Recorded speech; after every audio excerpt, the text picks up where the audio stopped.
So, okay guys, eto another day, another vlog tayo. So, ayan, dahil Daddy Jepo nyo tapos na sa lahat ng kanyang mga ginagawa sa tindahan at punong-puno na ang ating tindahan, eto na yung ating pabuya para sa ating sarili. Yan guys, bali for today's vlog, eto at papasyal na kami nila Gino at syempre, ayan, bibigay ko na yung gusto ng anak ko. Grabe, sobrang tagal ding hindi nakalabas pala ng anak ko guys kasi nga kakagaling lang niya sa sakit.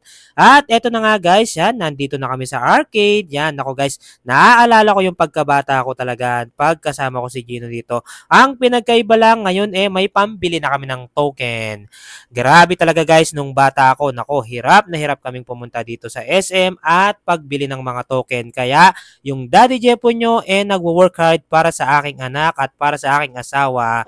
At ayun, tapos na kaming mag-arcade. So ayun guys, nag-crave ako ng kape. So sabi ko kay Mami, para makatipid na lang tayo, gagamitin na lang natin yung privilege natin dito sa Prestige. At ayun, nandito na kami sa loob. So ayan, play-play lang sila Mami tsaka si Gino. Habang ako ay, eto na guys, pakape-kape muna, Daddy Jepo nyo. Yan, thank you Lord for this privilege. Kahit papane, nakakapagpakape tayo ng libre. So yan guys, higop lang ng mainit na kape. Grabe, ang sarap talaga ng libre guys. So yan, nako, at napakasarap pa sa pakiramdam kasi nga yan, kasama ko yung asawa ko. Huwag kayong maglala, Daddy Jepo nyo, tuloy-tuloy lang mag-grind. At ayun, pinagtingin na rin namin pala ng bagong sandal si Gino. Yan, kasi ang bilis niyang lumaki. At ayan, ako, nagustuhan naman niya. So yan, akap-akap na sa kanyang stroller. And after nung guys, yan, napagpasyahan ni Mami na mag-supermarket na rin. Kasi nga wala na kaming stock sa bahay. So yan, ang haba ng list ni Mami. Para siyang si Dora,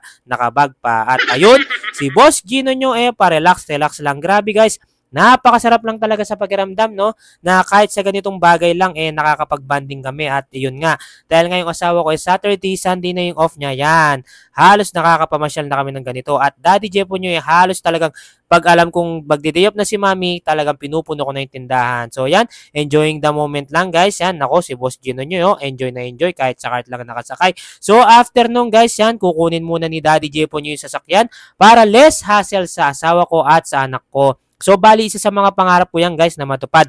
Parang kailan lang pinag-uusapan lang namin ni Mami na pick and drop na lang sila sa mga entrance, exit ng mga mall. So, yan, di ba? Kaya, thank you, Lord. At, ayan, pansin nyo naman, sobrang saya ng asawa ko na Papa-A pa talaga. At eto na nga, guys, paalis na kami sa mall. Grabe, medyo mainit yan. Di huminto sa kaka-A si Mami. So, after pala nung, guys, eto na. Pupunta naman pala kami dito sa dentist namin. So, day of adjustment na namin, guys. So, ayan, nako, grabe. At may mga nagawa pa kaming ganito guys. So yan, nako, sarado yung elevator. So yan, nag-AA na naman si Mami at nag-AA na rin yung anak ko. And after nung guys, yan, unang salang si Mami. And shout out na rin pala kay Doc Dizon. Thank you po at napakabait po talaga ng doktor na ito. Thank you po sir at ingat po palagi.